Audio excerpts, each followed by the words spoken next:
ವಕ್ಫ್ ಮಂಡಳಿ ವಿರುದ್ಧ ಸಿಡಿದೆದ್ದ ಶ್ರೀರಂಗಪಟ್ಟಣ ನಾಗರಿಕರು. ವಕ್ಫ್ ಕಾಯ್ದೆ ಖಂಡಿಸಿ ಶ್ರೀರಂಗಪಟ್ಟಣ ಬಂದ್ ಮಾಡಿ ನಾಗರಿಕರ ಹೋರಾಟ. ಪಟ್ಟಣದ ಕುವೆಂಪು ವೃತ್ತದಲ್ಲಿ ಜಮಾಯಿಸಿ ಜನ ಜಾನುವಾರು ಎತ್ತಿನ ಗಾಡಿ ತಂದು ಪ್ರತಿಭಟನೆ. ಹಿಂದೂ ಜಾಗರಣಾ ವೇದಿಕೆ, ಆರ್ಎಸ್ಎಸ್, ರೈತ ಸಂಘ, ಕನ್ನಡ ರಕ್ಷಣಾ ವೇದಿಕೆ, ಮಂಡ್ಯ ರಕ್ಷಣಾ ವೇದಿಕೆ, ವಕೀಲರ ಸಂಘ ಸೇರಿದಂತೆ ವಿವಿಧ ಸಂಘಟನೆಗಳ ಸಹಯೋಗದಲ್ಲಿ ಬಂದ್ ಮಾಡಿ ಆಕ್ರೋಶ. ಬಂದ್ ಪ್ರತಿಭಟನೆಯಲ್ಲಿ ಭಾಗಿಯಾಗಿರುವ ವಿದ್ಯಾರ್ಥಿಗಳು, ಮಹಿಳೆಯರು, ರೈತರು, ನಾಗರಿಕರು ಸೇರಿ ವಿವಿಧ ಸಂಘಟನೆಗಳ ಪದಾಧಿಕಾರಿಗಳು ಭಾಗಿ. ಪಟ್ಟಣದ ಕುವೆಂಪು ವೃತ್ತದಲ್ಲಿ ಮೈಸೂರು ಬೆಂಗಳೂರು ಹೆದ್ದಾರಿ ತಡೆ ನಡೆಸಿ ಸರ್ಕಾರದ ವಿರುದ್ಧ ಧಿಕ್ಕಾರ ಕೂಗಿ ಆಕ್ರೋಶ. ಶ್ರೀರಂಗಪಟ್ಟಣ ಮುಖ್ಯ ರಸ್ತೆಯಲ್ಲಿ ಮೆರವಣಿಗೆ ನಡೆಸಿ ವಕ್ಫ್ ಮಂಡಳಿ ವಿರುದ್ಧ ಕಿಡಿಕಾರಿದ ನಾಗರಿಕರು ಮತ್ತು ರೈತರು. ಶಾಸಕರು, ಉಪವಿಭಾಗಾಧಿಕಾರಿ, ಜಿಲ್ಲಾಧಿಕಾರಿ ಹಾಗೂ ಜಿಲ್ಲಾ ಉಸ್ತುವಾರಿ ಸಚಿವರು ಸ್ಥಳಕ್ಕಾಗಮಿಸಿ ಭರವಸೆ ನೀಡುವಂತೆ ಆಗ್ರಹ. ಪ್ರತಿಭಟನಾ ಸ್ಥಳಕ್ಕೆ ಬಾರದಿದ್ದರೆ ಅನಿರ್ದಿಷ್ಟಾವಧಿ ಉಪವಾಸ ಸತ್ಯಾಗ್ರಹ ನಡೆಸುವುದಾಗಿ ಎಚ್ಚರಿಕೆ. ಅವರವರಿಗೆ ಆಗಿರುವ ಅನ್ಯಾಯವನ್ನ ಅವರವರ ಮನೆ ಬಾಗಿಲಿಗೆ ಹೋಗಿ ಸರಿಪಡಿಸಿಕೊಡಬೇಕು ಅಂತ ಈ ಮೂಲಕ ಆಗ್ರಹಿಸ್ತಾ ಇದ್ದೀವಿ. ಇವತ್ತಿನ ಈ ಹೋರಾಟ ಒಟ್ಟು ಹೋರಾಟಗಾರರ ಜಿಲ್ಲೆ ಮಂಡ್ಯ ಜಿಲ್ಲೆ, ಒಟ್ಟು ಹೋರಾಟಗಾರರ ತಾಲೂಕು ಶ್ರೀರಂಗಪಟ್ಟಣ ತಾಲೂಕು, ಎಲ್ಲ ರೈತ ಬರವೊಂದರಿಗೆ ನಾವು ಕೊಡ್ತಾರಂತ ಹೋರಾಟ ಇದು ರಾಜ್ಯ ಸರ್ಕಾರ ಹಾಗೂ ಕೇಂದ್ರ ಸರ್ಕಾರಕ್ಕೆ ಒಂದು ಎಚ್ಚರಿಕೆ ಗಂಟೆ ಅಂತ ಈ ಮೂಲಕ ತಿಳಿದುಕೊಡ್ತಾ ಇದ್ದೀವಿ. ಮಾತಾಡಕ್ಕೆ ಅವಕಾಶ ಮಾಡ್ತಾ ಎಲ್ರಿಗೂ ವಂದಿಸ್ತಾ ನಮ್ಮ ಮಾತು ಮುಗಿಸ್ತೇವೆ. ಬಲೋ ಭಾರತ್ ಮಾತಾ ಕಿ, ರೈತ ಪರ ಹೋರಾಟಕ್ಕೆ, ಸಾರ್ವಜನಿಕರ ಹೋರಾಟಕ್ಕೆ, ಕಾರ್ಮಿಕರ ಹೋರಾಟಕ್ಕೆ, ಸಂಘ ಸಂಸ್ಥೆಗಳ ಹೋರಾಟಕ್ಕೆ, ವಿವಿಧ ಸಂಘಟನೆಗಳ ಹೋರಾಟಕ್ಕೆ.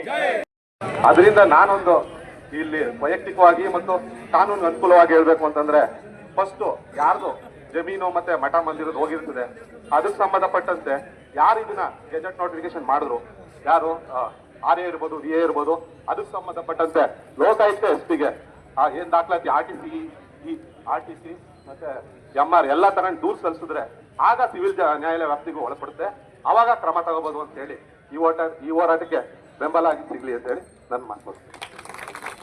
ಬರ್ಲಿಲ್ಲ ಅಂದ್ರೆ ಸೇರ್ತೀವಿ, ನೀರು ಕಟ್ಟೆ ತುಂಬಲಿಲ್ಲ ಅಂದ್ರೆ ಸೇರ್ತೀವಿ.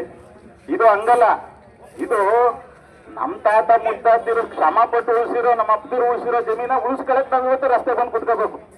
ಇವತ್ತು ಎಂತ ದುಸ್ಥಿತಿಲಿ ಬಂದು ಕೂತಿದೀವಿ ಅಂದ್ರೆ, ಯಾವನೋ ತಲೆಕೆಟ್ಟನ್ ಮಾಡಿದ ಕಾನೂನಿಗೆ ಅಧಿಕಾರಿಗಳು ರಾಜಕಾರಣಿಗಳು ಸೇರ್ಕೊಂಡು ಮಾಡಿದ ಕಾನೂನಿಗೆ ಇವತ್ತು ನಾವೆಲ್ಲ ಬಲಿ ಆಯ್ತಾ ಇದೀವಿ. ಹೆಂಗಪ್ಪ ಅಂದ್ರೆ, ಅಲ್ಲಿ ಈಗ 3 ಅಣ್ಣ ತಮ್ಮದಿರು ಇರ್ತಾರೆ, ಇಬ್ರದ್ದು ಅಂಟಿರ್ದು ಹೋಗಿರಿಕಿಲ್ವಂತೆ, ಹಾಗಾಗಿ ತಮ್ಮನ್ನ ಹೊಂಟೋಗಿರ್ತೀವಿ ವರ್ಕಸ್ತಿಗೆ. ಯಾವ ತರ ಇದು? ಇಲ್ಲಿ ಹಿಂದೆ ಇರೋ ಲೈಬ್ರರಿ ಅದು ಇತಿಹಾಸ ಇರೋದು, ಅದೆಷ್ಟೋ ವರ್ಷ ಇತಿಹಾಸ ಐತೆ. ಆ ಮಾನ್ಯುಮೆಂಟ್ ಸ್ವತಂತ್ರ ಬರಕ್ ಮುಂಚೆ ಇದ್ದದ್ದು ಮಾನ್ಯುಮೆಂಟ್, ಅದು ವರ್ಕ್ ಆಗ್ತಿದಂತೆ. ಇವ್ರು ಏನ್ ಕಾನೂನು ಯಾವಾಗ ಮಾಡಿದ್ರು? ಏನ್ ಭೂಮಿ ಹುಟ್ಟಕ್ ಮುಂಚೆನೆ ಕಾನೂನು ಮುಂದ್ಬಿಟ್ಟಿದ್ದ ಅಂತ ಅನುಮಾನ ಬರ್ತದೆ. ಇವತ್ತೇನಾಗಿದೆ,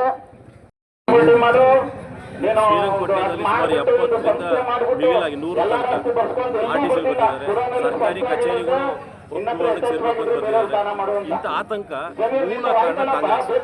ಮುಖ್ಯಮಂತ್ರಿ ಹೇಳೇ ಬರ್ಸಿದ್ದಾರೆ ಅಂತ ಜಮೀರ್ ಖಾನ್ ಹೇಳೋದು. ಅಂದ್ರೆ ನಮ್ಮ ಬದುಕನ್ನ ಕಿತ್ಕೊಳ್ಳುವಂತ ಕೆಲಸನ ಮುಖ್ಯಮಂತ್ರಿ ಜಮೀರ್ ಖಾನ್ ಮಾಡ್ತಾ ಇದ್ದಾರೆ ಅಂತ ಹೇಳಿದ್ರೆ, ಈಗ ಬರ್ದಿರೋ ರೈತರ ಜೊತೆಗೆ ನಾಳೆ ನಮಗೂ ಬರೀಬಹುದು ಅನ್ನೋ ಆತಂಕ ಶ್ರೀರಂಗಪಟ್ಟಣದ ಎಲ್ಲ ರೈತರಲ್ಲೂ ಬಂದಿದೆ.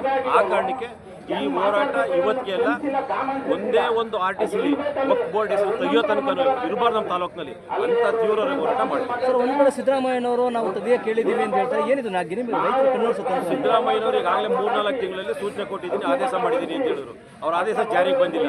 ಅಲ್ಲಿಗೆ ಮುಖ್ಯಮಂತ್ರಿ ಡೋಂಗಿ ಅನ್ಬೋದು. ನಾನು ಮುಖ್ಯಮಂತ್ರಿ ಆದೇಶ ಎಲ್ಲ ಡೋಂಗಿ ಅಂತಂದ್ರೆ ಗೌರವ ಇಟ್ಕೊಂಡೇ ಮಾತಾಡ್ತಿದ್ದೀನಿ. ನಮ್ಮ ಬದುಕಿನ ಜೊತೆ ಚೆಲ್ಲಾಟ ಆಡುವಾಗ ಈ ಡೋಂಗಿ ಪದನ ಗಂಭೀರವಾಗಿ ಪರಿಗಣಿಸಿ ಹೇಳ್ತಾರೆ. ಮುಂದಿನ ಹೋರಾಟ ಏನು ಸರ್? ಈಗ ಹೇಳೋದಲ್ಲ, ಶ್ರೀರಂಗಪಟ್ಟಣ ವ್ಯಾಪ್ತಿಯೊಳಗೆ ಜಿಲ್ಲೆಯಲ್ಲೇ ಮಾಡ್ತೀವಿ ಅಂತ. ಶ್ರೀರಂಗಪಟ್ಟಣದ ಒಂದೇ ಒಂದು RTC ಉಳಿದ್ರು ಬಿಡಲ್ಲ, ಅವ್ರ ಪರವಾಗಿ ಎಲ್ಲ ರೈತರು ಒಮ್ಮತವಾಗಿ ಕೆಲಸ ಮಾಡ್ತಾರೆ. ಕಾರಣ ಏನು ಅಂದ್ರೆ, ನಾಳೆ ನಮ್ಮ ಹೆಸರು ಬರೆದಾಗ ಈ ಒಂದು ಪರಿಸ್ಥಿತಿ ರೈತರಿಗೆ ಅರ್ಥ ಆಗಿದೆ, ರೈತರು ಧ್ವನಿ ಎತ್ತು ಅಂತ ಹೋರಾಟ ಮಾಡ್ತಾರೆ ಖಂಡಿತವಾಗಿ.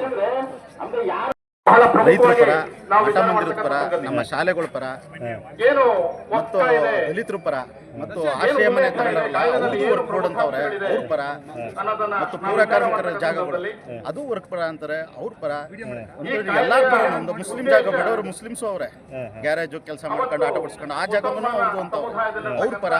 ಪಕ್ಷಾತೀತವಾಗಿ ಜಾತ್ರೆ ಏನು ಹೋರಾಟ ಮಾಡಿದ್ರಿ ಇವತ್ತು? ಇಡೀ ಶ್ರೀರಂಗಪಟ್ಟಣ ಬಂದ್ ಮಾಡಿ ಸಂಬಂಧಪಟ್ಟ ನಮ್ಮ ಕ್ಷೇತ್ರದ ಶಾಸಕರು ಬಂದು ಭರವಸೆ ಕೊಡಬೇಕು. ಖುದ್ದಾಗಿ ಸಿದ್ದರಾಮಯ್ಯ ಜೊತೆ ಮಾತಾಡಿ ಸಂಪೂರ್ಣವಾಗಿ ಯಾವ್ಯಾವ ಆಸ್ತಿ ಒಂದು ಇಂಚು ಬಿಡದಂಗೆ ಬೋರ್ಡ್ ಸೇರಿದೆ ಅದು ಕಾನೂನು, ಇದು ಒಂದು ಕಲ್ಕಟ್ ಕಾನೂನು ಮಾಡಿ ಅದನ್ನ ರದ್ದು ಮಾಡಬೇಕು. ಮತ್ತು ಕೇಂದ್ರ ಸರ್ಕಾರದ ಪರವಾಗಿ ಜಿಲ್ಲಾಧಿಕಾರಿಗಳು ಬಂದು ಅವರೊಂದು ಭರವಸೆ ಕೊಟ್ಟು ಇಷ್ಟು ದಿವಸದಲ್ಲಿ ಇಷ್ಟು ತಿಂಗಳಲ್ಲಿ ಇದನ್ನು ಸಂಪೂರ್ಣ ರದ್ದು ಮಾಡ್ತೀವಿ ಅಂತ ಭರವಸೆ ಕೊಡಬೇಕು. ಅಲ್ಲಿ ಗಂಟೆ ಉಪವಾಸ ಸತ್ಯಾಗ್ರಹ ಮಾಡ್ತೀವಿ.